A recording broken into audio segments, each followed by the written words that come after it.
Hare Krishna. Hello friends, welcome to our channel Babiguri express 1313 को। तो पुणी आपण मानक पई एक नुआ ब्लॉग नै आसछु। तो चलतो देरी न करी आज न्यू ब्लॉग स्टार्ट करबा। फ्रेंड्स, आज हम रील्स बनाबा पई हम आज ए सिंपल लुक टे नेछु। तो ए सिंपल लुक टे भी आपण मानक केमते लागुची कमेंट माध्यम में निहात जाने। फ्रेंड्स, आज हम घर सामने रील्स शूट करछु। तो रील्स शूट करिबारे हमको हम मां सहायता करंतु। तो एबे मध्ये जो वीडियो टी हेउची तो ए कैमरा मध्ये मां धरिचंती। तो एबे आम रील्स शूट करूँ। रील्स शूट कर सारा पर आपण मान सहित पुणी देखा हे मो रील्स शूट सरला। तो एबे आम बाहर आम मामू घर को। तो चलते जा।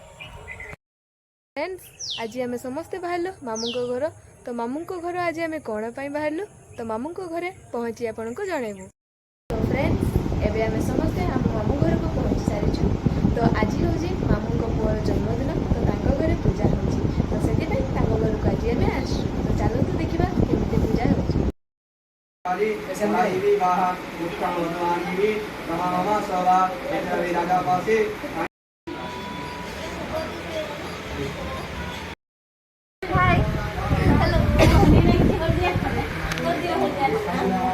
फ्रेंड्स, ये हूँ से बर्थडे पुअ जार बर्थडे आम आसचु।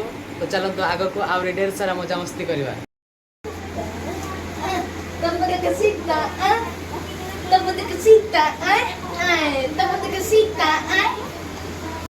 फ्रेंड्स, एबे हमें समस्ते मामू घर घूरी आसलु। तो आज ब्लॉग टी एंड कर पुणी आपण मान सहित देखा एक न्यू ब्लॉग रे। धन्यवाद।